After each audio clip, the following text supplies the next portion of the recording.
The conference room felt like a slaughterhouse that day. I sat across from Mr. Harrison, his expensive watch glinting under the fluorescent lights as he delivered the words that were supposed to destroy my career. Next to him, Linda from HR maintained that practiced expression of corporate sympathy, the one they probably teach in management seminars about terminating employees humanely. The manila folder between them contained my termination papers. Already prepared, just waiting for my signature. Before we jump back in, tell us where you're tuning in from, and if this story touches you, make sure you're subscribed, because tomorrow, I've saved something extra special for you. We're letting you go effective immediately, Eliza, Mr. Harrison said, not quite meeting my eyes. The company is restructuring, and unfortunately, your position has been eliminated. I let my face fall exactly the way they expected, shock. Then devastation.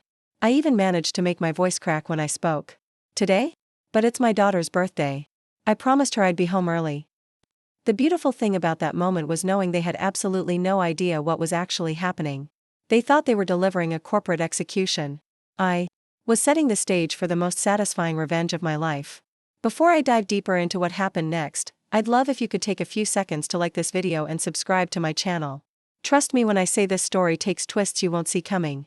My name is Eliza, and what I'm about to tell you will change how you think about workplace justice, parental sacrifice, and what real power looks like when you're brave enough to use it. 5 years ago, I joined Meridian Technologies as a senior compliance officer. The position promised stability, good benefits, and most importantly, the flexible schedule I desperately needed as a single mother raising a daughter with chronic health issues. Sophia was only 8 then, battling juvenile arthritis that required regular doctor appointments and occasional hospital stays. During my interviews, I'd been crystal clear about my situation. I needed occasional work from home. Days when Sophia had flare-ups. Family comes first at Meridian, Mr. Harrison had assured me during my final interview. We understand work-life balance, especially for parents in challenging situations. For the first 18 months, they kept that promise. When Sophia had bad days, I worked remotely. I made up every hour, often staying until midnight at the office when Sophia was with her father on weekends. My performance reviews were exemplary. I streamlined compliance protocols that saved the company from potential regulatory fines. I built a reputation as someone who delivered results while juggling extraordinary personal challenges. Then everything changed when Westlake Corporation acquired Meridian. Suddenly, the company culture transformed overnight. New management, new rules, new expectations. The family-friendly workplace disappeared, replaced by a cutthroat environment where performance was measured in office hours rather than results. My new supervisor, Rebecca Winters, made it clear from our first meeting that my special arrangements were no longer acceptable. Everyone needs to be visible in the office, she told me, her smile never reaching her eyes. If we make exceptions for one person, everyone will want them. I tried explaining Sophia's condition. I showed medical documentation. I offered to take pay cuts in exchange for flexibility. Rebecca's answer remained unchanged: be in the office 8 to 6 every day or find another job. Finding another position wasn't an option. Sophia's medical insurance came through Meridian, and her treatments were covered under their plan. Changing insurance could mean different doctors, different medications, different coverage limits. For a child with a chronic condition, insurance continuity can be the difference between manageable pain and unbearable suffering. So I adapted. I paid for early morning care so I could be at the office by 8. I found after-school programs that could administer Sophia's medications. I drained my savings hiring home healthcare workers for days when school called saying Sophia was having a flare-up. I burned through sick days and vacation time at alarming rates. Meanwhile, I documented everything. Every conversation about my daughter's condition. Every request for accommodation that was denied. Every email where I outlined reasonable alternatives to in-office presence. Every performance metric that showed I was exceeding expectations despite the constraints. I was building a case, methodically. Carefully, with the precision that had made me excellent at compliance work. I consulted discreetly with an employment attorney, sharing my documentation without revealing my identity or employer. Her assessment was clear: the company was violating the Family and Medical Leave Act and possibly the Americans with Disabilities Act through their inflexible policies regarding caregivers of chronically ill dependents. You have a strong case, she told me after reviewing my materials. But litigation is expensive, time-consuming, and could make you unhireable in your industry. Companies don't like employees who sue, even when they're justified. I understood the risks. But I also understood what was at stake, not just for me and Sophia, but for every parent at Meridian trying to balance work with caregiver responsibilities. Someone needed to hold the company accountable, and I was uniquely positioned to do it. The breaking point came 3 months later. Sophia had been hospitalized for a severe flare-up that required adjustments to her medication. I'd been working remotely, taking calls from her hospital room between consultations with specialists. My work was getting done. In fact, I'd just prevented a major compliance issue that could have cost the company millions in regulatory penalties. Rebecca called me directly. "We need you in the office tomorrow for the quarterly compliance review. The executive team wants a face-to-face presentation." Preparing and narrating this story took us a lot of time, so if you are enjoying it, subscribe to our channel, it means a lot to us. Now back to the story. "My daughter is still hospitalized," I explained. "The doctors are monitoring her reaction to the new medication protocol.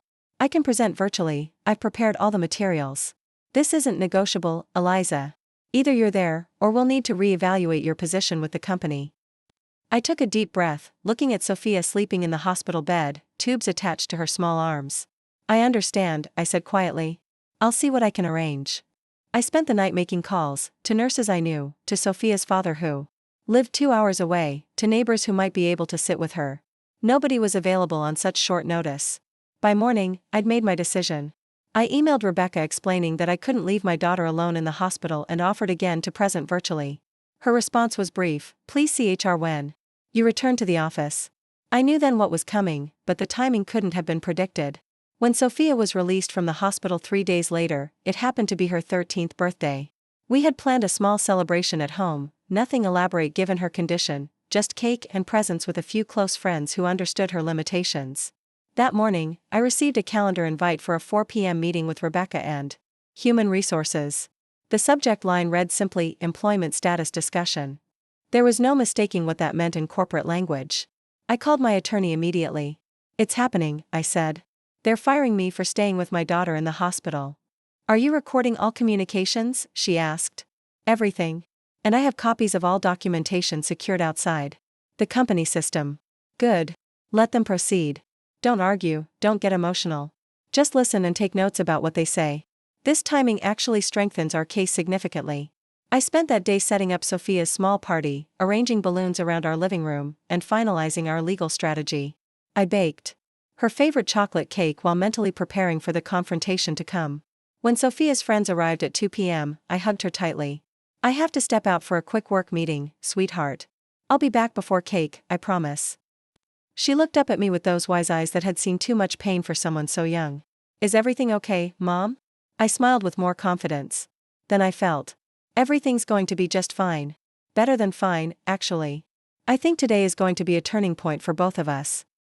I drove to the office wearing my most professional outfit, not because I cared about impressing them anymore, but because I wanted to look composed for what would come next. The security guard smiled as I badged in. "Haven't seen you in a while, Ms. Reynolds. Everything good with your daughter?" "She's doing better, thanks for asking. Today's her birthday, actually." He grinned. "Well, tell her happy birthday from Frank at security." I nodded, wondering if he'd be instructed to revoke my badge within the hour. The conference room felt smaller than I remembered. Rebecca sat stiffly at the table, her laptop open like a shield. Mr. Harrison, now regional director after the acquisition, sat beside her looking uncomfortable. He'd always seemed conflicted about the new company policies but never conflicted enough to actually stand up against them. Linda from HR completed the termination tribunal, manila folder placed precisely in front of her. "Thank you for coming in, Eliza," Rebecca began, not bothering with pleasantries.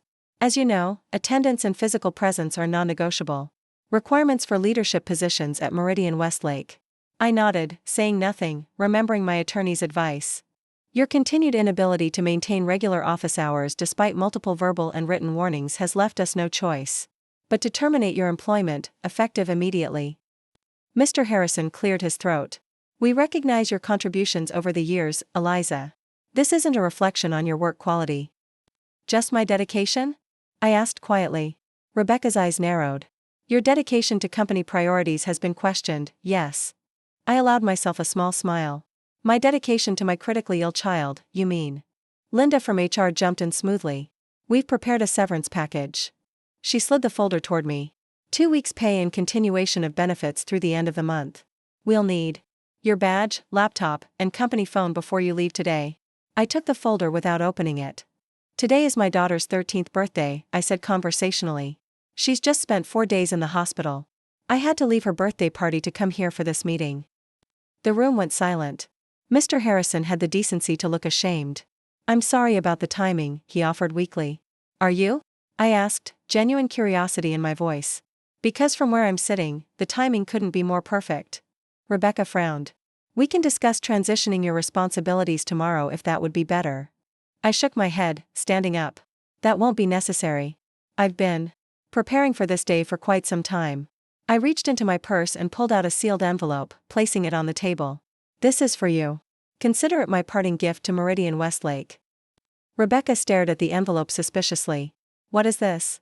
Legal notification that I'm filing a lawsuit against Meridian Technologies and Westlake Corporation for violations of the Family Medical Leave Act, Americans with Disabilities Act, and workplace discrimination against caregivers of chronically ill dependents. The blood drained from Linda's face. Mr. Harrison's mouth opened slightly. Rebecca remained frozen, her hand hovering over the envelope as if it might explode. You can't be serious, she finally managed. I've never been more serious about anything in my professional life, I replied calmly. Every conversation we've had about my daughter's condition is documented. Every request for reasonable accommodation that was denied is timestamped. Every performance review showing I met or exceeded targets despite the constraints is saved. Every email where you threaten my employment for being with my hospitalized child is preserved. I stood up, gathering my purse. My attorney will be filing first thing tomorrow morning. The timing of my termination, on my daughter's birthday, days after her hospitalization, is just icing on the cake, legally speaking. Mr. Harrison found his voice. Eliza, perhaps we should discuss this. I'm sure we can come to some arrangement. The time for arrangements was months ago, when I proposed multiple solutions that would have allowed me to fulfill my responsibilities both here and at home. You chose inflexibility then. I'm choosing justice now. I turned to leave, then paused at the door. You know what the saddest part is? I loved working here before the acquisition. I believed in this company. All I ever asked for was the compassion you promised during my interview. Remember that, Mr. Harrison? Family comes first at Meridian. His face flushed with shame. My daughter is waiting for me to cut her birthday cake. I promised I wouldn't miss it, and unlike some people in this room, I keep my promises. As I walked through the office for the last time, I felt lighter than I had in months.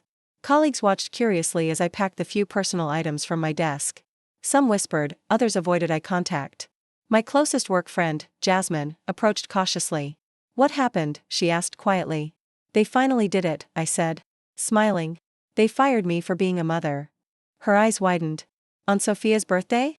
That's cold, even for Rebecca. Actually, it's the best birthday present I could give Sophia. I lowered my voice. I'm filing a lawsuit tomorrow.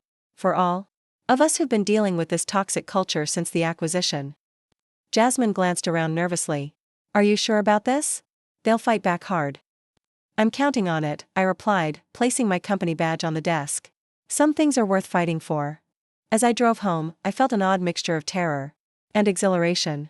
I had just torpedoed my career in corporate compliance, at least within this industry. I had just committed to months, possibly years, of legal battles. I had just burned bridges that could never be rebuilt. Yet underneath it all was a profound sense of rightness. For too long, I'd been caught between impossible choices, being there for my daughter or keeping the job that provided her health care. No parent should have to make that choice. No company should have the power to force it. Sophia was waiting when I arrived home, her friends gathered around our kitchen table. Despite her condition, her face lit up when I walked in. You made it back for cake. I hugged her tightly. I promised, didn't I? And I have some news that couldn't wait. Her friends leaned in curiously as I knelt beside Sophia's chair. I'm not going to be working at Meridian anymore. Her small face grew serious. Did they fire you because of me? Because of all the days you had to stay home? I took her hands in mine. They tried to fire me because they don't understand what's truly important. But what they don't realize is that they just gave us, an opportunity to fight for something bigger. What do you mean? I mean that sometimes in life, you have to stand up for what's right, even when it's scary. I'm going to be fighting to change how companies treat parents of kids like you. It might be tough for a while, but in the end, we're going to help a lot of families. Her eyes, so old and such a young face, studied mine. Are you scared? A little, I admitted. But not nearly as brave as you are every day with your arthritis. If you can face that, I can face this. She threw her arms around my neck. This is the best birthday ever.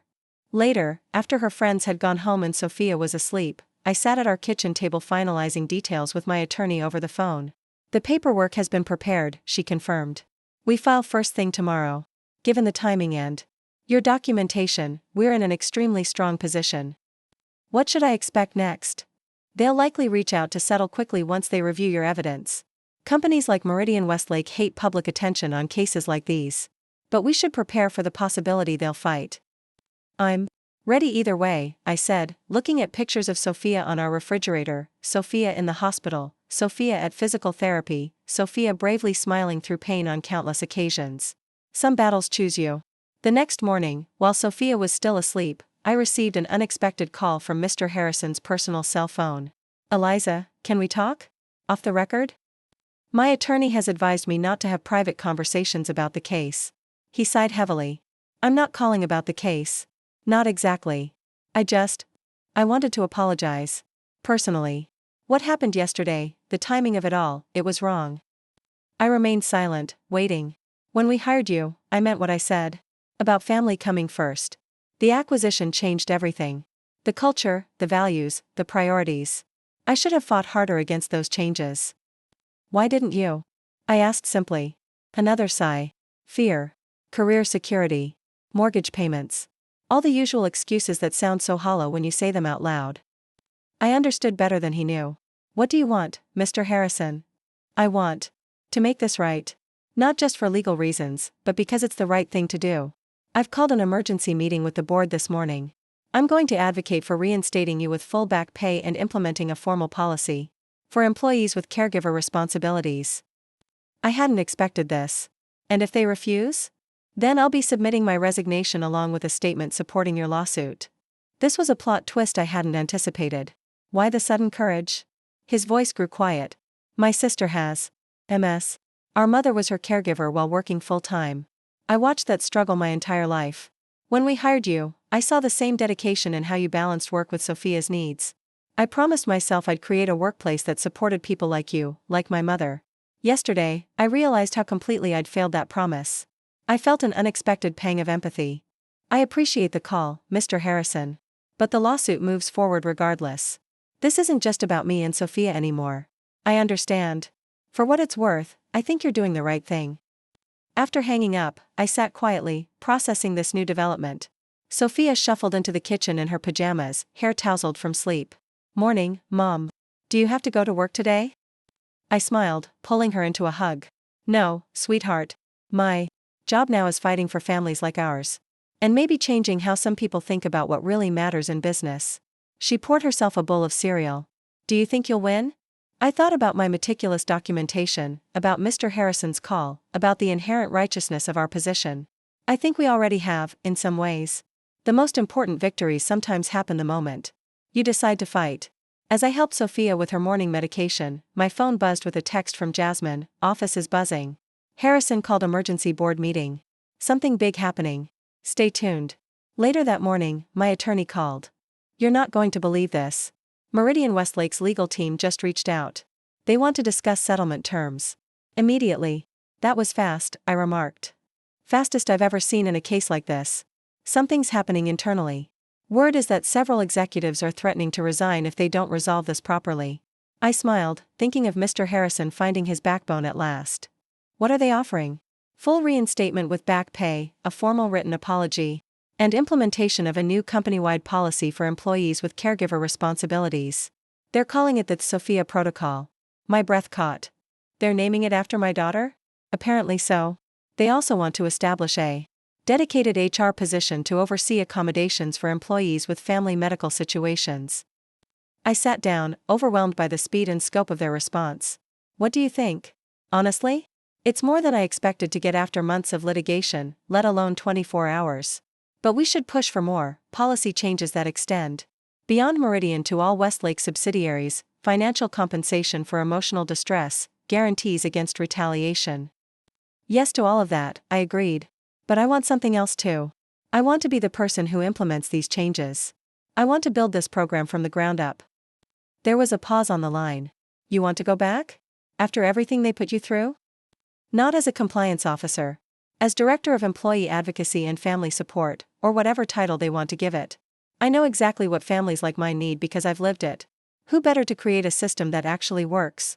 That's unexpected. But brilliant. I'll add it to our counterproposal. Over the next week, negotiations moved with unprecedented speed. The story had begun spreading through industry channels. A single mother fired on her daughter's birthday after staying with her in the hospital, now fighting back with impeccable documentation and growing support from within the company itself. Westlake Corporation, already facing scrutiny over labor practices at other subsidiaries, was desperate to resolve the situation before it gained wider media attention. 10 days after being fired, I sat in the same conference room, this time with different power dynamics at play.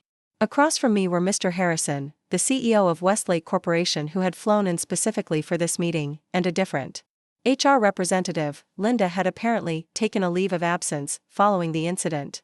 The CEO, a woman in her 60s named Margaret Chen, spoke directly. Ms. Reynolds, first let me personally apologize for what happened. It represents a failure of leadership and values that I find completely unacceptable. I nodded, saying nothing. We've reviewed your proposal. While some terms required adjustment, we're prepared to accept the core components, including your appointment as our first Director of Family Advocacy and Workplace Support, reporting directly to the executive leadership team.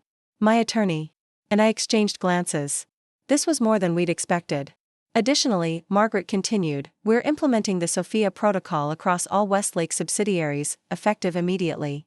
We're allocating resources to create dedicated support systems for employees balancing work with caregiver responsibilities. Mr. Harrison slid a document across the table. We've drafted the initial policy framework. We'd value your input before finalizing it. I scanned the document, noting its comprehensive approach to flexible scheduling, remote work options, and extended leave provisions. It went beyond legal requirements to create genuinely supportive structures. This is a good start, I acknowledged. What about Rebecca Winters? Margaret's expression hardened slightly. Ms. Winters has been reassigned to our operations division in Singapore. Her leadership approach wasn't aligned with the values we're committed to rebuilding. And my colleagues who faced similar situations? Part of your role will be reviewing all terminations and resignations from the past 18 months to identify individuals who may have left due to caregiver discrimination. We're prepared to offer reinstatement where appropriate. My attorney looked impressed. These terms address our core concerns. We'll need assurances about implementation timeframes and accountability measures. Of course, Margaret agreed. We're prepared to establish quarterly review benchmarks with the board's oversight committee. As the meeting concluded, Margaret asked to speak with me privately. My attorney hesitated, but I nodded my agreement. When we were alone, Margaret's professional facade softened. This isn't just business for me, Eliza. My first career was as a nurse before I moved into healthcare administration and eventually to Westlake. I've seen firsthand what families go through with chronic illness. Then why did you allow this culture to develop at Meridian after the acquisition? She looked genuinely troubled. I failed to pay close enough attention during integration. I trusted regional leadership to maintain core values while implementing necessary changes. That was my mistake, and I'm committed to correcting it. I studied her, trying to gauge her sincerity. Why create this new position? Why not just settle the lawsuit and move on? Because lawsuits don't change cultures. People do. She leaned forward. Your documentation was impressive, not just in its thoroughness, but in how it highlighted systemic failures while proposing practical solutions. We need that kind of thinking at the executive level. As I drove home that afternoon, I called Sophia's school to let them know I'd be picking her up early. This news couldn't wait. She emerged from the building with her careful walk, the one she used on days when her joints were bothering her. Her face lit up seeing me there unexpectedly. What happened? She asked as she climbed into the car. Did you win? I smiled, brushing hair from her face. Something better than winning. We changed things, sophomore. Not just for us, but for a lot of families. As we drove to her favorite ice cream shop, I explained the settlement terms in language she could understand, how the company was creating new rules named after her, how I would be helping other parents who needed to care for their kids, how sometimes standing up for what's right can change more than just your own situation. So you're going back to work for the people who fired you? She asked, puzzled. I'm going back to make sure what happened to us doesn't happen to anyone else, I clarified. Sometimes you have to work from inside the system to change it. She considered this while spooning ice cream. That's really brave, Mom. I learned bravery from you, sweetheart. That evening, I received a text from Jasmine. Office announcement just went out about your new role. People are cheering. Literally cheering in the break room. When do you start? I smiled, showing the message to Sophia. What do you think? Should we give them a chance to make things right? She nodded solemnly. Everyone deserves a second chance if they're really trying to do better. 2 weeks later, I walked back into Meridian's offices, not as a returning employee but as something more significant, a catalyst for transformation. The security guard, Frank, grinned as I approached. Welcome back, Ms. Reynolds. Or should I say, Director Reynolds now? I smiled. Eliza is still fine, Frank. How's your grandson doing with his college applications? His eyes widened with surprise that I remembered our casual conversations from before. Got accepted to state last week. First in our family to go to college. That's wonderful. When things settle down, I'd like to talk to you about our internship program. We should have spots opening next summer. The elevator ride to the executive floor felt surreal. Just weeks ago, I'd been escorted out of this building, a terminated employee with an uncertain future. Now I was returning with a corner office. And a mandate to reshape company culture. Mr. Harrison was waiting when I arrived. Your team is assembled in the conference room. They're excited to meet you. My team? He nodded. 4 HR specialists reassigned to family advocacy, plus 2 new hires with backgrounds in social work and disability advocacy. The position came with staffing authority.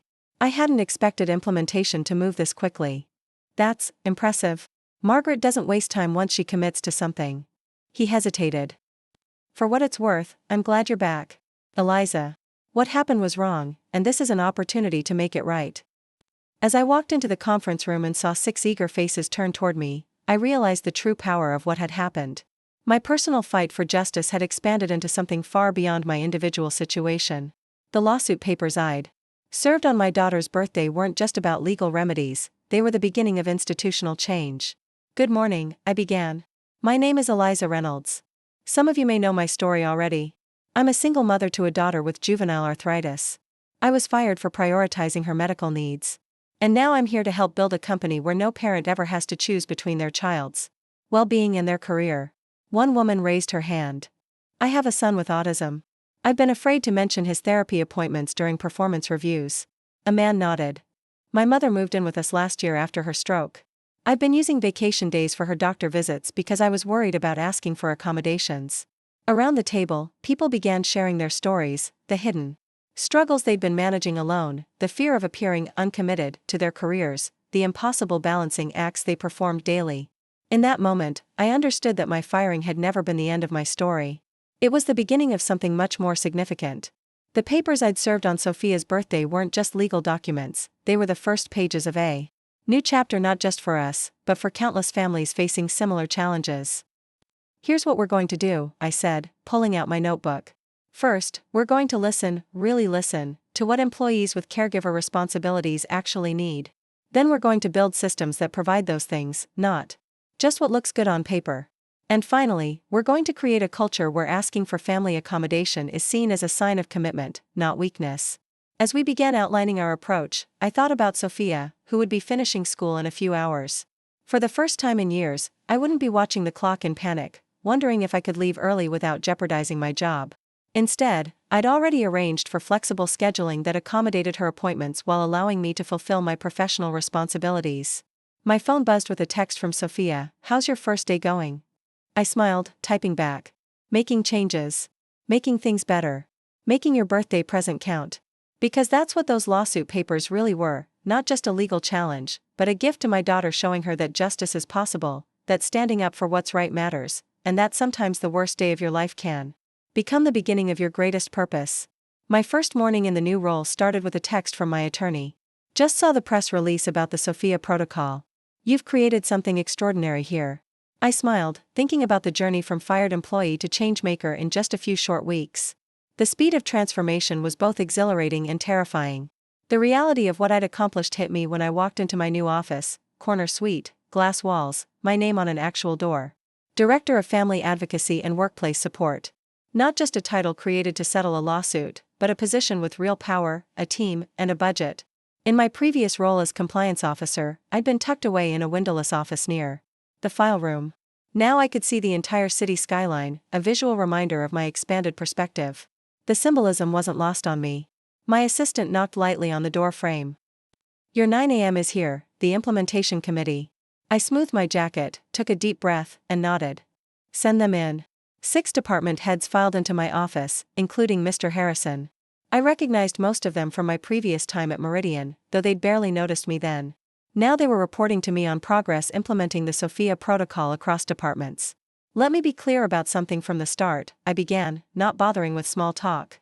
This isn't a PR exercise or a legal checkbox. This is a fundamental shift in how we value employees and recognize their whole lives. I'm not interested in superficial compliance. I want meaningful change. I watched their faces carefully. Some showed genuine interest, others masked skepticism behind professional smiles. One older man, the operations director, didn't bother hiding his doubt. With all due respect, Ms. Reynolds, he began, the phrase that always precedes disrespect. This sounds wonderful in theory, but we have production targets to meet. Flexible scheduling creates significant operational challenges. I smiled, having anticipated this exact objection. Funny you should mention production targets, Mr. Gaines. I took the liberty of reviewing departmental performance metrics from the past 2 years. I slid a folder across the table. Your department has the highest turnover rate in the company, 37% annually compared to an industry average of 22%. The cost of recruiting and training replacements is approximately $840,000 per year. He blinked, surprised by the specificity of my data. Do you know which employees leave most frequently? Parents and caregivers who can't balance work demands with family responsibilities. They don't leave for higher salaries, they leave for flexibility. What would an extra $800,000 do for your annual targets? The room fell silent as the implications sank in. This wasn't just about compassion or legal compliance, this was about business performance. I've prepared similar analyses for each department, I continued, passing out folders. Every single one shows the same pattern. We're losing talent, institutional knowledge, and money because we've created an environment where employees must choose between family and work. The Sophia protocol isn't charity, it's strategic business sense. By the end of that meeting, even Mr. Gaines was leaning forward, asking questions about implementation timelines. As they filed out, Mr. Harrison lingered behind. That was impressive. You've done your homework. I've had plenty of motivation, I replied. When your child's healthcare depends on your job, you learn to build irrefutable business cases. He nodded thoughtfully. You know, when Margaret proposed creating this position, some board members saw it as merely settling a lawsuit. I don't think they realized what they were actually getting. And what's that? Someone who understands the problem from both sides of the desk. He headed toward the door, then paused. Rebecca Winters has been calling from Singapore, trying to get information about your role. I raised an eyebrow. Professional curiosity? Professional anxiety, I'd say. She's worried about what your presence here means for her future. I considered this. She should be. Not because I'm vindictive, but because the leadership approach she represents is incompatible with where this company is going. That evening, I picked Sophia up from her physical therapy session. Her therapist gave me a thumbs up as she walked out, a good day, minimal pain. Those moments of normalcy were precious. How was your second day as the boss lady? She asked, buckling her seatbelt. Interesting. I think some people are still trying to figure out if I'm there to help them or expose them. Which one is it? I smiled. Both, depending on whether they're part of the problem or part of the solution. At home, while preparing dinner, I received an unexpected call from Margaret Chen, the Westlake CEO. Eliza, I hope I'm not interrupting your evening. I wanted to check in on your progress. Things are moving quickly, I replied, stirring pasta sauce with one hand. The implementation committee met today. Some resistance, but mostly productive. Resistance is expected. Change is never comfortable. She paused. The real reason I'm calling, we're preparing for our annual leadership conference next month. In Colorado. I'd like you to present the Sophia Protocol as our keynote initiative. I nearly dropped the spoon. You want me to present to the entire Westlake leadership team? That's over 200 executives from across all subsidiaries. Precisely. What you're building at Meridian needs to become standard practice throughout our organization. Your story and this protocol represent exactly the cultural transformation we need. After hanging up, I sat down at the kitchen table, momentarily overwhelmed. 3 weeks ago, I'd been fired for being a mother who prioritized her child. Now, I was preparing to address hundreds of executives about transforming corporate culture. The velocity of change was dizzying. Sophia found me still sitting there, staring at my phone. Mom? The sauce is burning. I jumped up to rescue dinner, laughing at myself. Sorry, sweetheart. Just got some big news. As we ate, I explained the leadership conference and what it meant. Sophia considered this with the thoughtfulness that always surprised me. Are you going to tell them about me? About how I was in the hospital and they fired you on my birthday? I nodded. That's part of the story. Is that okay with you? She twirled pasta around her fork, thinking. Will it help other kids whose parents might get fired for taking care of them? That's the whole point. Then it's more than okay. She straightened in her chair with sudden determination. You should show them pictures of me in the hospital. Make it real for them. The wisdom of children. Make it real for them. That became the foundation of my approach as I prepared for the conference over the following weeks. Meanwhile, the Sophia protocol was already showing results at Meridian. We'd implemented the first phase, creating clear processes for employees to request accommodations for family care without fear of retaliation. The response was immediate and revealing. In just 3 weeks, we received 48 accommodation requests, employees caring for children with special needs, aging parents, siblings with disabilities, partners with chronic illnesses. The hidden caregiving crisis that had been simmering beneath the surface suddenly became visible. More revealing were the stories employees began sharing: the single father who'd been sleeping in his car during lunch breaks to make up for arriving late after dropping his son at therapy, the woman who'd been taking unpaid leave to care for her mother with dementia because she feared asking for flexible scheduling, the young man who'd nearly resigned because his sister's cancer treatments conflicted with mandatory in-office hours. Each story reinforced what I already knew: the problem wasn't just isolated to my experience. It was systemic, affecting productivity, retention, and morale throughout the organization. I compiled these anonymized stories into a report, adding financial impacts, turnover statistics, and productivity analyses. The business case was undeniable: supporting employees with caregiving responsibilities wasn't just ethically right. It was financially sound. The weekend before the leadership conference, I was finalizing my presentation when Sophia came into my home office. Her expression was serious in the way that always made my heart skip, the look she got when her pain was bad but she was trying to hide it. What's wrong, sweetheart? I asked, immediately setting aside my laptop. Nothing's wrong exactly. She hesitated. I want to come with you to Colorado. I blinked in surprise. To the conference? Honey, it's all boring business meetings. Not to the meetings. But I want to be there. She sat on the edge of my desk. You're going to talk about me, about what happened. I want to be real to them, not just a story. My first instinct was protective. Conferences meant travel stress, disrupted medication schedules, potential flare-ups. But looking at her determined face, I recognized something important. She wasn't just the subject of my story. She was developing her own sense of advocacy. Are you sure? It would mean missing 2 days of school. She nodded firmly. This is more important than school. You always say that standing up for what's right matters more than anything. I want to stand up too. I pulled her into a hug, marveling at the person she was becoming. Okay. We'll talk to your doctor tomorrow about managing your medications during travel. The call to Margaret was surprisingly easy. Not only did she approve Sophia's attendance, she arranged for a medical consultant to be available at the conference center and adjusted the schedule to accommodate Sophia's energy levels. Having her there will be powerful, Margaret said. Sometimes executives need to see the human impact of their policies. The flight to Colorado was Sophia's first time on a plane. Despite her excitement, I noticed her wincing as cabin pressure changed, the pain in her joints intensifying. She refused pain medication, not wanting to be drowsy upon arrival. I need to be sharp when I meet all these important people, she explained, her voice tight with discomfort. The hotel was luxury beyond anything we'd experienced, a mountain resort with breathtaking views and staff who seemed to anticipate every need.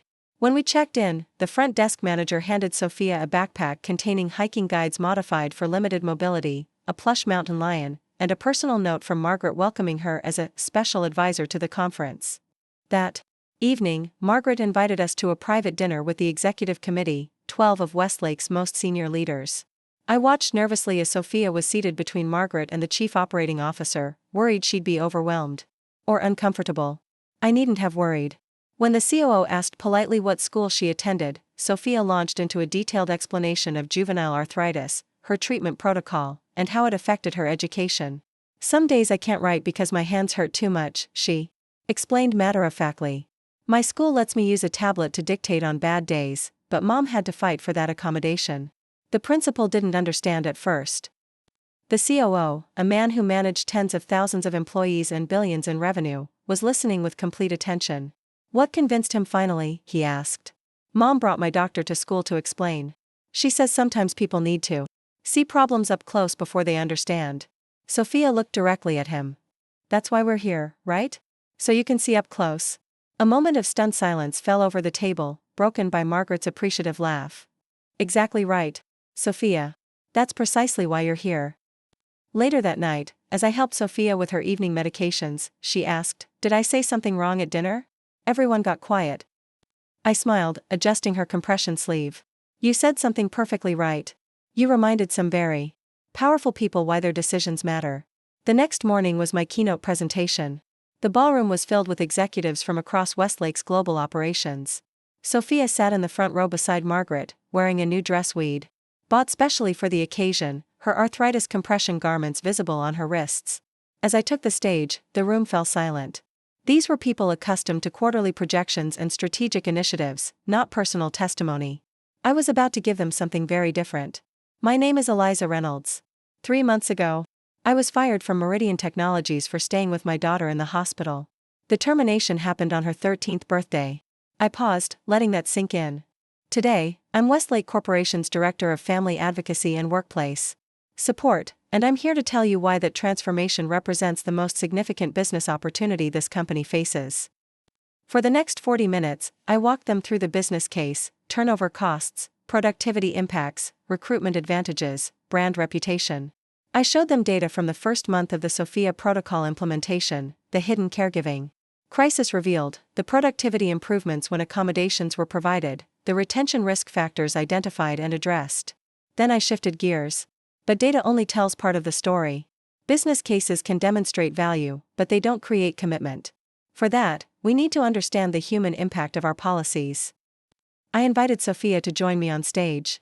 She walked carefully, the way she did when her joints were troubling her, but she didn't want to show weakness. Standing beside me, she suddenly seemed both very young and impossibly mature. "This is my daughter, Sophia. She was diagnosed with juvenile arthritis at age 6. Since then, she's spent more than 60 days hospitalized, undergone 3 surgeries, and takes 8 different medications daily. She attends physical therapy 3 times weekly and sees 5 different specialists regularly." I put my arm around her shoulders. "She is also a straight-A student, plays adaptive tennis, and recently started a support group for kids with chronic conditions at her school. She does all this while managing pain that would keep most adults home from work." Sophia stepped forward to the microphone. We'd practiced her brief remarks, but I still held my breath, worried the moment might overwhelm her. "When I was little, I thought everyone's mom might get fired if they got sick," she began, her voice small but steady. "I used to pretend I wasn't hurting because I was scared mom would lose her job if she had to take me to the doctor again." The room was absolutely still. "When they fired her on my birthday, right after I got out of the hospital, I thought it was my fault. That's what kids think when bad things happen, that we caused them somehow." She looked around the room, making eye contact with executives who controlled thousands of careers. "I bet some of your employees' kids think that too." I watched faces change across the ballroom: discomfort, recognition, shame. Sophia had accomplished in 2 minutes what my 40-minute presentation hadn't fully achieved. She'd made it personal. "The Sophia protocol isn't just about my mom or me," she continued. "It's about all the kids who shouldn't have to worry that being sick will hurt their families. It's about all the parents who shouldn't have to choose between their children and their jobs." She paused, then added with startling clarity, "It's about being decent human beings while still running successful businesses." When she finished, the silence held for a moment before the room erupted in applause. Executives who had spent careers making tough, unsentimental business decisions were giving a standing ovation to a 13-year-old girl who had just delivered the most effective corporate ethics lecture I'd ever witnessed. Margaret joined us on stage, embracing Sophia first, then me. "This," she announced to the room, "is the future of Westlake Corporation. Not just a policy or a protocol, but a fundamental commitment to recognizing our employees as whole human beings with responsibilities beyond our walls." The remainder of the conference transformed into something I hadn't anticipated. Executives approached me not with resistance but with questions about implementation in their own divisions. They shared stories of their own caregiving challenges: children, parents, partners. The human reality behind the corporate personas emerged, revealing that even those in positions of power struggled with the same impossible balancing acts. More surprisingly, they approached Sophia. The chief financial officer knelt beside her chair to show pictures of his grandson with cerebral palsy. The Asia-Pacific regional director shared that her sister had the same type of juvenile arthritis. The head of manufacturing quietly thanked her for helping him understand what his employees with chronically ill family members were experiencing. On our final evening, Margaret hosted a smaller dinner for division leaders who would be implementing the Sophia Protocol globally. As we discussed rollout timelines, the conversation shifted to broader questions of corporate responsibility and employee well-being. What we're really talking about, I said, is recognizing that traditional workplace structures were designed for employees without significant family responsibilities. The assumption was always that someone else, traditionally women, would handle caregiving. That model is obsolete, but our workplace expectations haven't caught up. The European operations director nodded thoughtfully. In some of our regions, governmental family support is stronger. But the corporate culture still penalizes those who utilize those supports. The policy exists, but the stigma remains. Exactly, I agreed. That's why the Sophia Protocol isn't just about creating accommodations, it's about transforming culture to value caregiving as a fundamental human responsibility, not a distraction from work. As discussions continued, I noticed Sophia sitting quietly, absorbing everything. She'd insisted on attending this dinner despite obvious fatigue, determined to see the process through. Later, back in our hotel room as I helped her prepare for bed, she asked, "Do you think it will really change things? Not just at Meridian but everywhere?" I considered the question seriously. Not immediately, and not everywhere. Change takes time, especially when it challenges deep assumptions about work and family. But we've started something significant. And sometimes that's the hardest part, just getting started. She nodded, wincing slightly as she stretched her legs under the covers. I've been thinking about something. When I'm older, I want to be like you. My heart swelled.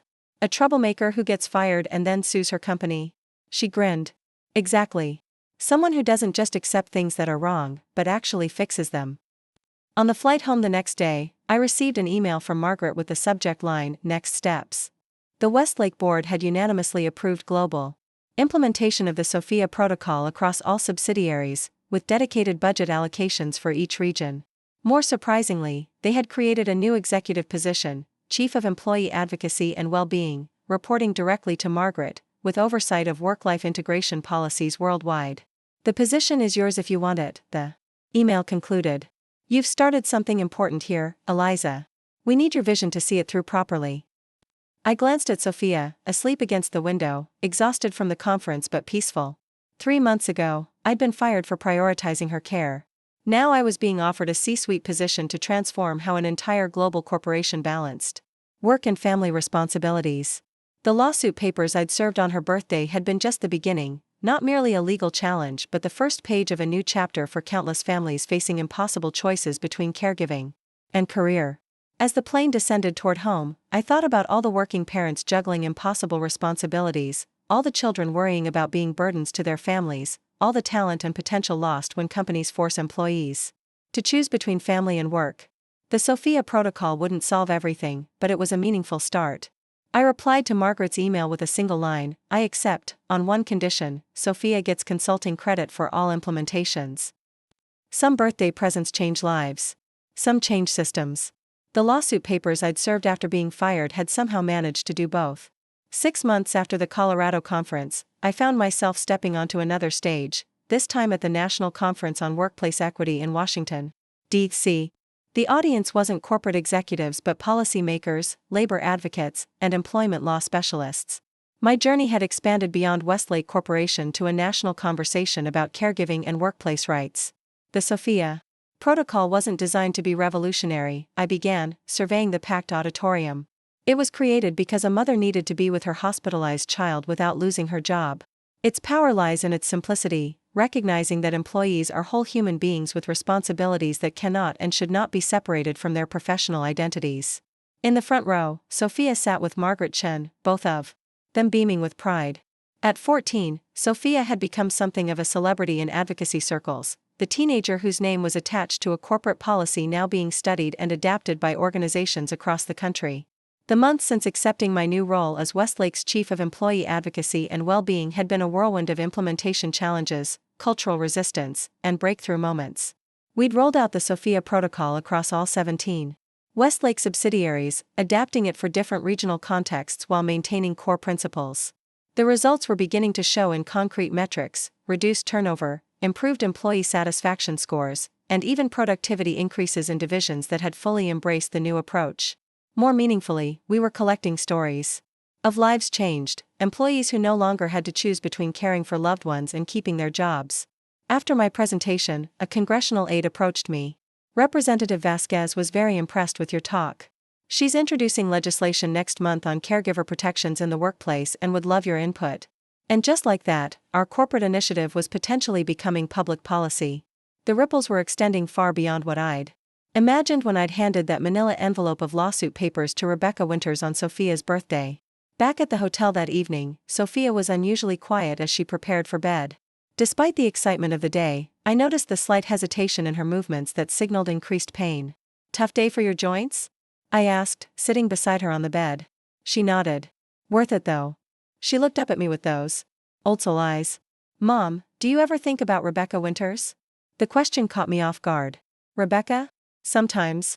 "Why do you ask?" "I was thinking during your speech today, she's part of the story too, right? If she hadn't been so awful, none of this would have happened." I considered this. "That's an interesting perspective.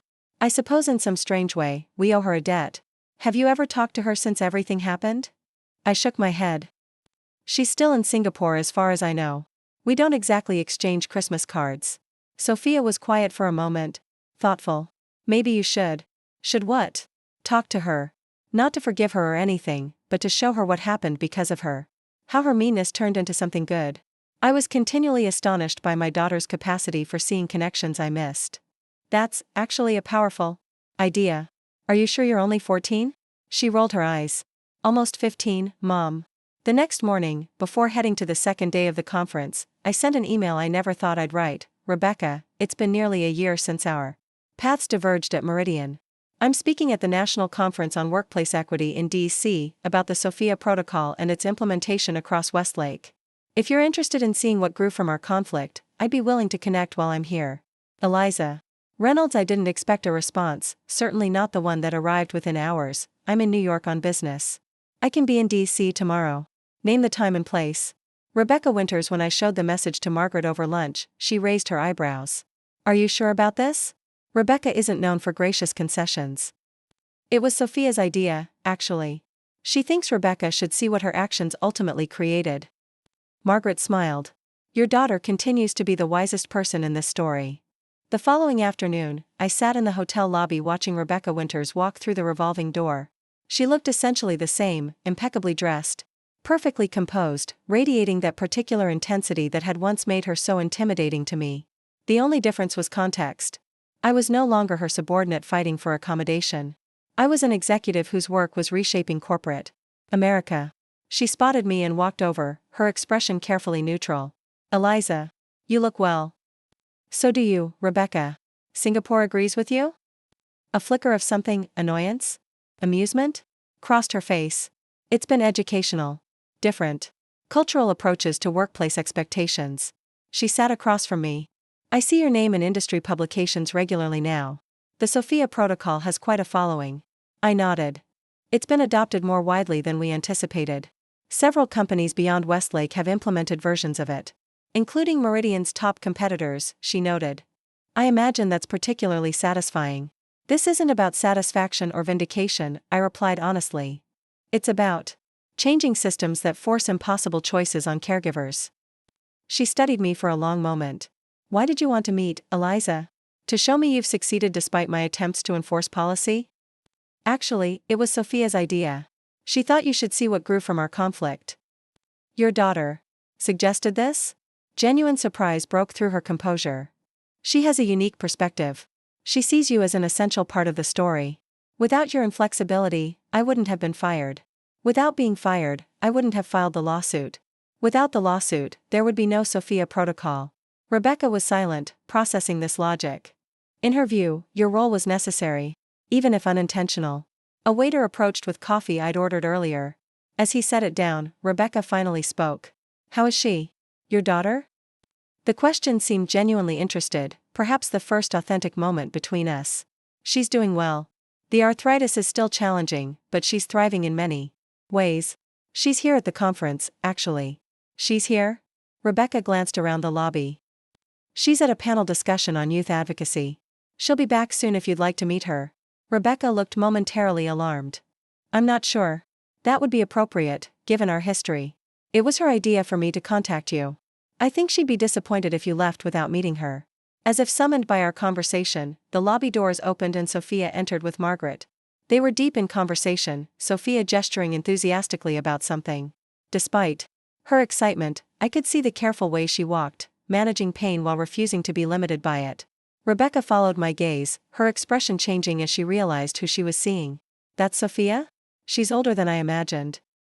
She was 13 when I was fired. She's 14 now, nearly 15. Margaret noticed us first, whispering something to Sophia, who looked over immediately. Her eyes widened in recognition. She'd seen photos of Rebecca during the case, but she didn't hesitate. She walked directly toward our table, Margaret following with an amused expression. You must be Ms. Winters, Sophia said, extending her hand with remarkable poise. I'm Sophia Reynolds. Rebecca stood, clearly unsettled but maintaining her professional demeanor. Yes. It's nice to meet you, Sophia. My mom says you're working in Singapore now. Is it very different from here? The simple, normal question seemed to throw Rebecca more than any accusation could have. It's quite different. More emphasis on hierarchy and respect for leadership positions. Sophia nodded seriously. That must suit you. Mom always said you were very focused on proper chain of command. I suppressed a smile at Rebecca's expression, somewhere between offended and impressed by this teenager's directness. Would you like to see my presentation from yesterday? Sophia continued, pulling out her tablet. I spoke on the youth panel about how workplace policies affect kids with chronic conditions.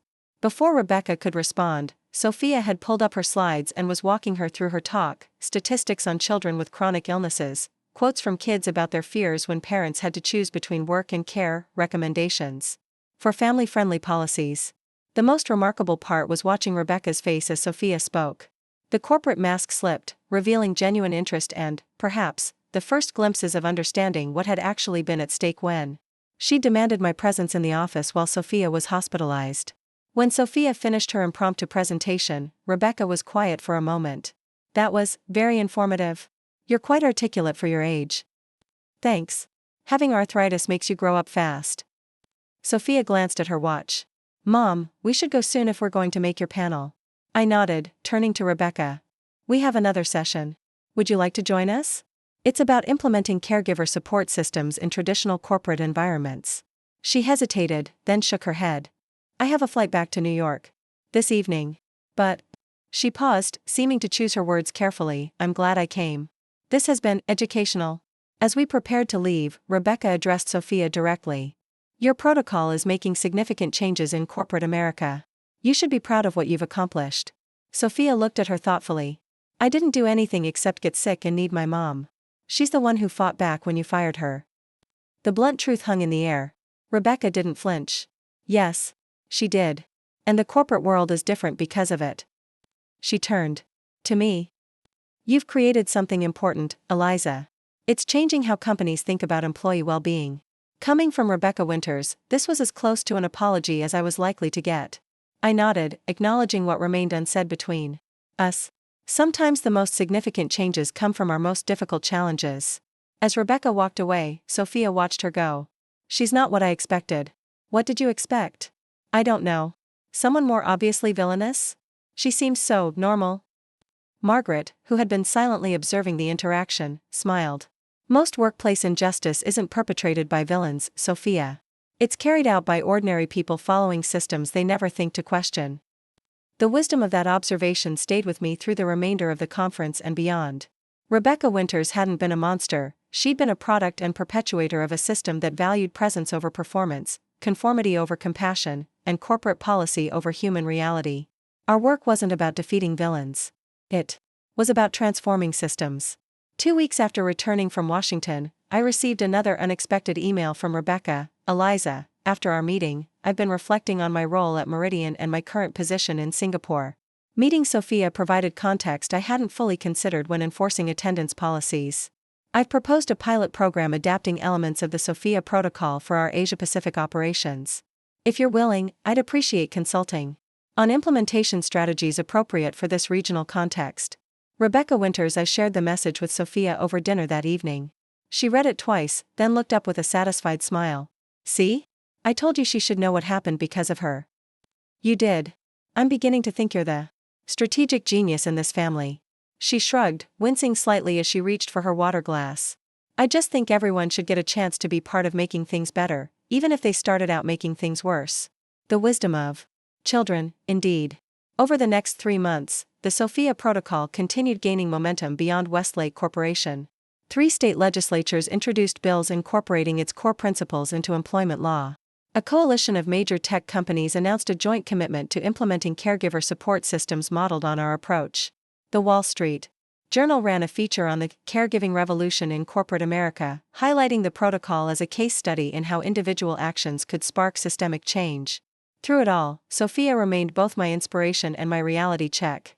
While I navigated corporate boardrooms and policy discussions, she continued her daily battles with juvenile arthritis, medication side effects, physical therapy sessions, occasional hospitalizations when flare-ups became severe.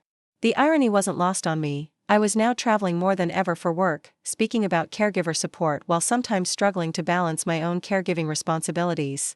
The difference was that now I had the authority to create my own accommodations, bringing Sophia with me when appropriate, scheduling virtual appearances when she needed me home, and building a support network that made our new reality sustainable. More importantly, I was modeling for her what it looked like to transform personal adversity into systemic change, showing her that her illness, while never something we would have chosen, had become a catalyst for helping countless other families. One evening, after returning from a particularly grueling series of meetings with potential corporate partners, I found Sophia in our home office surrounded by papers covered in her neat handwriting. "What's all this?" I asked, dropping my briefcase by the door. She looked up, slightly startled. "Oh, you're home early." She gathered the papers quickly. "It's nothing, just some ideas I've been working on." "Ideas about what?" She hesitated, then sighed. "Promise you won't laugh? Or think it's stupid?" "When have I ever thought your ideas were stupid?" "Fair point." She handed me the stack of papers.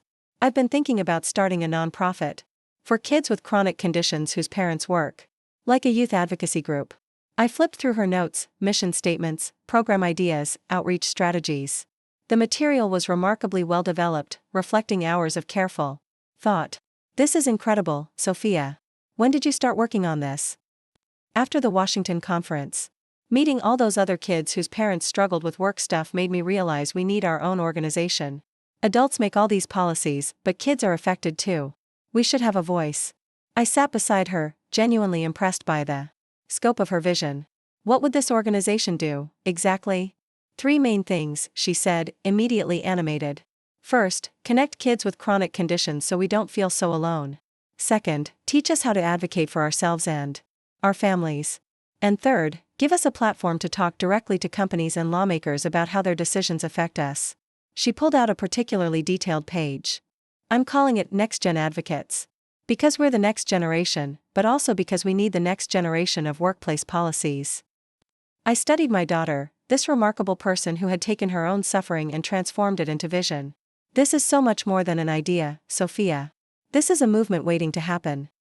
"Do you think it could actually work? For real?" "I think it's exactly what's missing in the conversation. We talk about parents and caregivers, about companies and policies, but the voices of children affected by these issues are largely absent." I gestured to her notes. "This changes that narrative completely." Her face lit up. "So you'll help me?" "Help you?" "Sophia, I think you just created the next phase of our journey together." Within weeks, Next Gen Advocates moved from concept to reality. We filed for nonprofit status, created a basic website, and reached out to families we'd connected with through our advocacy work. The response was immediate and overwhelming, children and teenagers with chronic conditions eager to share their experiences and contribute to changing workplace culture. Sophia's first virtual meeting drew 17 participants from across the country, ranging in age from 10 to 17, all living with conditions that required significant parental support. She facilitated the discussion with natural leadership, creating space for each voice while keeping the conversation focused on constructive solutions. "The problem isn't that our parents want to work," a 15-year-old boy with cystic fibrosis explained. "It's that their workplaces don't understand what our families need to function." Exactly, Sophia agreed. And that's why we need to be part of changing the system. Who better to explain the impact than us? By the end of that first meeting, they had drafted a Children's Bill of Rights for Working Families, a powerful document outlining what children with chronic conditions needed from corporate America and policymakers. Their perspective was unique and compelling, addressing gaps that adult-centered advocacy had missed entirely. When Sophia showed me their draft, I was speechless. These young people had articulated principles that cut through corporate jargon and policy complexities to reach the human heart of the issue. This is extraordinary, I told her. Would your group be willing to present this at Westlake's annual leadership conference next month? Her eyes widened. You mean, like, officially? As the keynote presentation. These voices need to be heard by the people making decisions that affect your lives. 2 days later, Margaret called after reviewing the Children's Bill of Rights. This is exactly what's been missing from the conversation, she said, echoing my own reaction. The board has unanimously approved featuring next-gen advocates as our central focus for the conference. We want to broadcast their message across all subsidiaries. The ripple effect continued expanding, from a mother fired on her daughter's birthday to a corporate protocol to a national policy discussion to a youth-led movement. Each evolution built upon the previous one, creating a wave of change that continued gathering momentum. As I helped Sophia prepare for her presentation to Westlake's leadership, I reflected on the extraordinary journey that had brought us here. The termination papers I'd received that day in the conference room had been intended to end something: my career, my ability to care for my daughter, my financial stability. Instead, they had become the foundation for transformation far beyond anything I could have imagined. Mom? Sophia's voice pulled me from my thoughts. Do you ever wish none of this had happened? That I didn't have arthritis and you never got fired? The question deserved an honest answer. I wish you didn't have to deal with pain and limitations. That part one would change in a heartbeat. I sat beside her on the couch. But the rest of it? The protocol, the advocacy work, next gen? I can't wish that away because I've seen how many lives we're touching. She nodded thoughtfully. I was thinking the same thing. I hate having arthritis, but I love what we're building together. Is that weird? Not weird at all.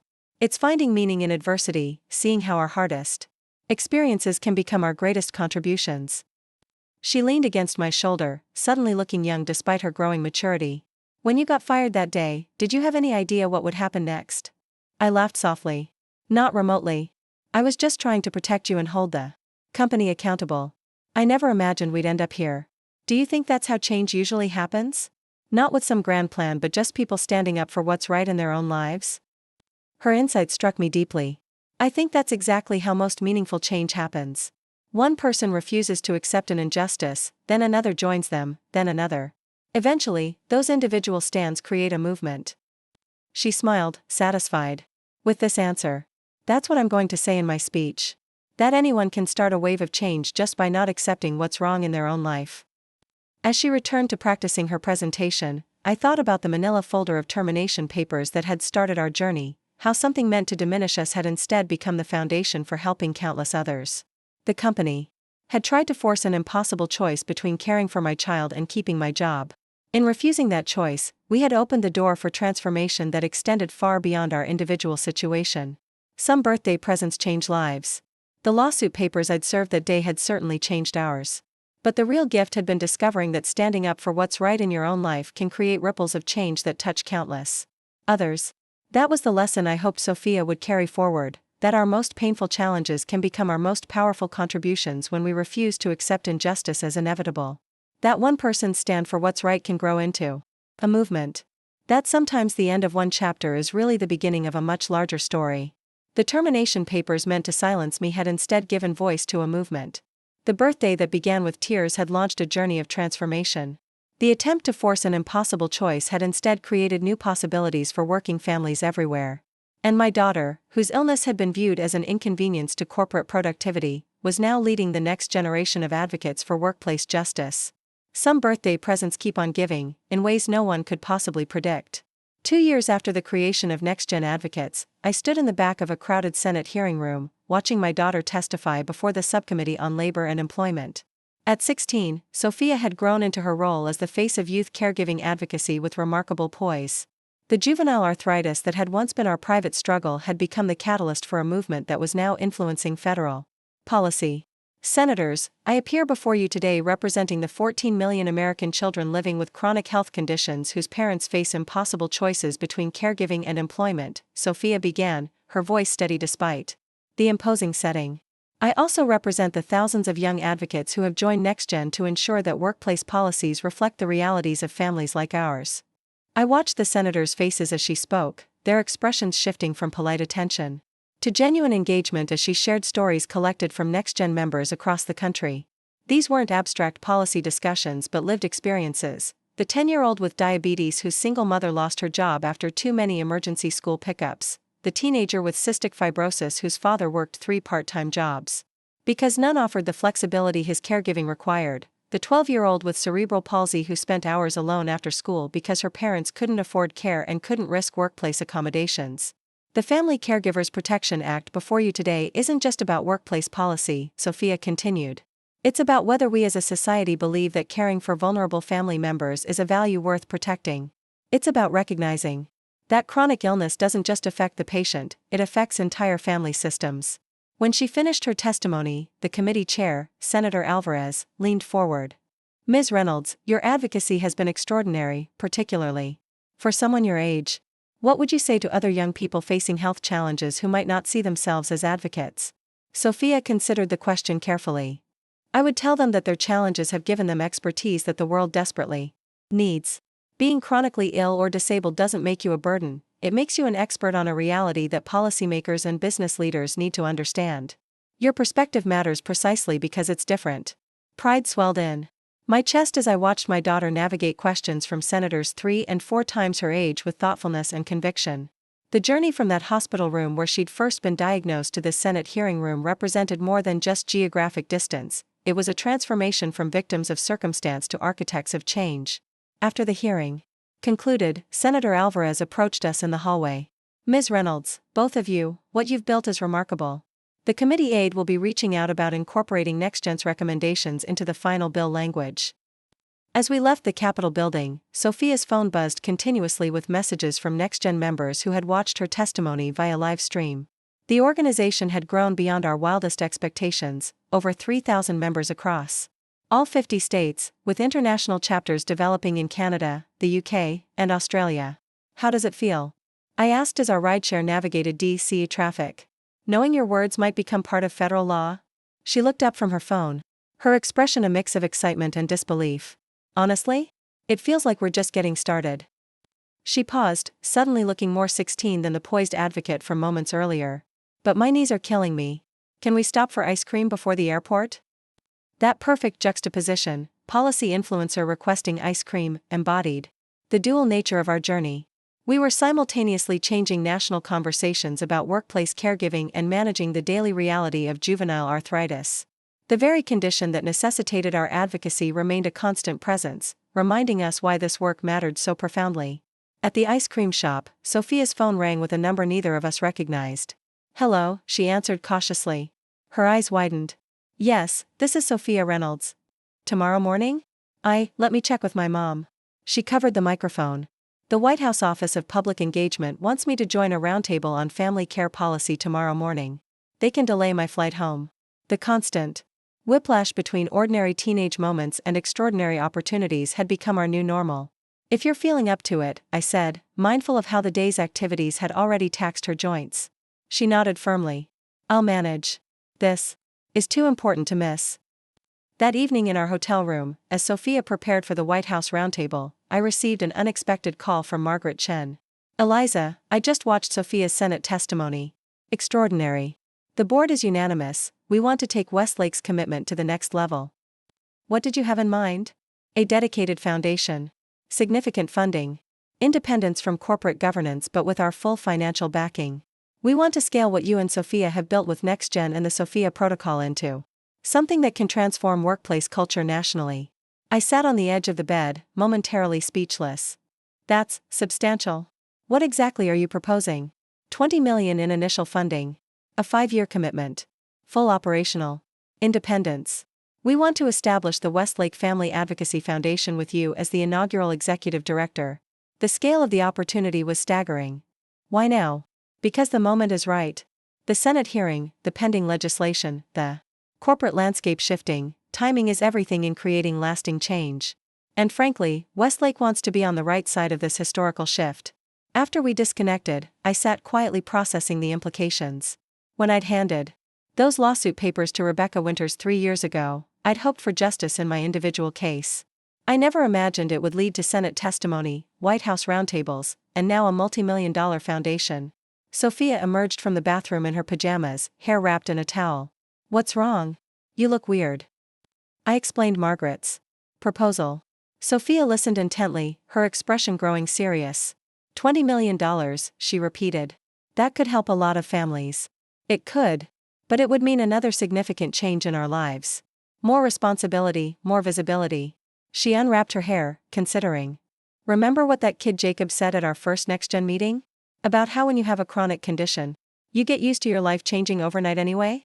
So you might as well have it change for something good sometimes too." I smiled, continually amazed by the wisdom she'd developed through her challenges. "That's a healthy perspective. Besides," she added pragmatically, "if we're going to keep changing things, we need resources. Big ones." The following morning, Sophia participated in the White House roundtable while I joined virtually, watching my daughter confidently address senior policy advisors about the real-world impact of caregiving challenges on children with chronic conditions. "The systems we're building aren't just about accommodating illness," she explained. "They're about recognizing human dignity. When we force parents to choose between caring for their children and maintaining employment, we're telling those children they matter less than productivity metrics." A labor policy advisor leaned forward. "Ms. Reynolds, you've experienced this from the child's perspective. What do you think most policymakers miss when discussing family leave and accommodation laws?" "They miss that children internalize these conflicts," Sophia answered without hesitation. "When your parent might lose their job because you're sick, you learn to hide symptoms, to downplay pain, to believe your health needs are a burden. That creates long-term psychological damage alongside the physical challenges." The roundtable moderator nodded thoughtfully. "That perspective is exactly why we needed youth voices in this conversation. These insights aren't captured in economic impact studies or labor force analyses." Later that day, as our delayed flight finally took off for home, Sophia leaned against the window, exhaustion evident in her posture. The whirlwind of Senate testimony and White House meetings had taken a physical toll, though she'd never complain. "You know what I'm thinking about," she said quietly. "What's that?" "The day you got fired. When you came home and told me you were going to fight back." I nodded, remembering her birthday party interrupted by that fateful meeting. "What about it? I was so scared that day. I thought everything was falling apart." She turned to face me. "But it was actually everything falling into place, wasn't it? Like the universe was setting up dominoes that needed to fall in exactly the right order." Her perception struck me deeply. "That's a profound way to see it. I mean, if they hadn't fired you that day, on my birthday, the lawsuit wouldn't have been as strong. If the lawsuit hadn't been so compelling, Westlake might not have created the Sophia Protocol. Without the protocol, NextGen might never have started. And without NextGen, no Senate testimony or White House roundtables," I finished. "Exactly. It's like the worst day of our lives was actually the first day of something amazing." She yawned, the fatigue of the past days catching up. "That's what I want other kids to understand. Your hardest moments might be the beginning of your most important work." As she drifted to sleep against my shoulder, I reflected on the extraordinary journey that had transformed both our lives. The termination papers that had seemed like an ending had instead been the beginning of a path neither of us could have imagined. The crisis that had threatened our stability had become the foundation for helping thousands of families facing similar challenges. Upon landing, I had 7 messages from Margaret. The Westlake board was eager to move forward with the foundation and wanted to announce it at their quarterly earnings call the following week. The timeline was aggressive but reflected their commitment to positioning Westlake as a leader in the rapidly evolving conversation about workplace caregiving policies. Over the next few days, as we negotiated terms for the foundation, an unexpected email arrived from Rebecca Winters. She had returned from Singapore and taken a position with a major consulting firm specializing in workplace culture transformation. "Eliza, I've been following Sophia's advocacy work with considerable interest. Her Senate testimony was remarkably compelling. The Singapore pilot program incorporating elements of the Sophia Protocol has expanded to all Asia-Pacific operations with notable success metrics. My new role focuses on helping companies implement caregiver supportive policies. I find myself regularly referencing your work as the gold standard in this space. The irony isn't lost on me. If appropriate, I would value the opportunity to consult." On the new Westlake Foundation initiative. My experience implementing these policies across different cultural contexts might prove useful. Rebecca Winters. I shared the email with Sophia, who read it with raised eyebrows. Is she serious? She wants to work with us now? Apparently so. After everything that happened? I considered how to frame this moment as a learning opportunity. Remember what you told the Next Gen group last month? About how changing systems requires working with people who once opposed you? She sighed dramatically, the teenager momentarily overtaking the advocate. I hate when you use my own words against me. Not against you. For both of us. This is what real change looks like, former adversaries becoming allies because the idea is powerful enough to transcend personal history. She flopped onto the couch, wincing slightly as her movement jarred tender joints. Fine. But she has to acknowledge what she did. That seems reasonable. My response to Rebecca was carefully crafted. Rebecca, thank you for your interest in the foundation. Your experience implementing these policies internationally could indeed be valuable. However, transparency about our history would be essential for any collaboration. The Foundation's work is built on authentic advocacy, which requires acknowledging past mistakes and growth. If you're open to that framework, I'd be willing to discuss potential consulting arrangements once the Foundation is established. Eliza. Her reply came within hours. I understand completely. I'm prepared to speak openly about my role in your termination, and how that experience transformed my understanding of workplace caregiving policies. My perspective has evolved significantly, largely due to witnessing the impact of your and Sophia's advocacy. Rebecca. When I showed Sophia this exchange, she considered it thoughtfully. People can change, right? Even people like Rebecca? Especially people like Rebecca. Sometimes those who enforce problematic systems become their most effective reformers. Once they see the impact. She nodded slowly. Then maybe we should hear what she has to say. This moment of maturity, her willingness to work with someone who had caused us significant harm, reflected how profoundly our advocacy work had shaped her worldview. The personal had become structural, individual conflicts had transformed into systemic opportunities. The announcement of the Westlake Family Advocacy Foundation made national news, framed as a corporate response to pending federal legislation on caregiver protections. The initial $20 million commitment represented the largest corporate investment in workplace caregiving initiatives to date. As the named executive director, I suddenly found myself fielding calls from Fortune 500 companies interested in implementing similar programs. At the formal launch event, held at Westlake's headquarters, Sophia and I stood together at the podium addressing a room filled with corporate leaders, policy advocates, and media representatives. This foundation represents more than corporate philanthropy, I explained. It embodies a fundamental shift in how we value caregiving in American society. For too long, we've treated family care responsibilities as private burdens rather than social contributions. That paradigm is changing, and Westlake is positioning itself at the forefront of that change. When it was Sophia's turn to speak, she abandoned her prepared remarks, instead sharing the personal journey that had brought us to this moment. 3 years ago, I was a sick kid whose mom got fired for staying with me in the hospital. That's it, that was our story. We were statistics in America's caregiving crisis, a single mother losing her job because her chronically ill child needed her presence. She paused, surveying the attentive room. But then something remarkable happened. My mom refused to accept that this was how our story had to end. She refused to believe that parents should have to choose between caring for their children and maintaining financial stability. She refused to accept that companies couldn't be both profitable and compassionate. Her voice strengthened with conviction. That refusal, that simple, powerful no, has transformed not just our lives but potentially the lives of millions of working families. The lawsuit papers she served on my 13th birthday weren't just legal documents, they were a declaration that some things matter more than corporate policy. That compassion isn't incompatible with commerce. That families shouldn't have to sacrifice dignity for security. I watched as her words visibly moved the audience, executives nodding in agreement, journalists taking rapid notes, advocates exchanging knowing glances. The Westlake Family Advocacy Foundation isn't just about funding programs or changing policies. It's about reimagining what's possible when we align workplace structures with human needs. It's about recognizing that caregiving isn't a distraction from productive work, it's essential human work that makes all other productivity possible. Up next, you've got 2 more standout stories right on your screen. If this one hit the mark, you won't want to pass these up. Just click and check them out. And don't forget to subscribe and turn on the notification bell, so you don't miss any upload from us.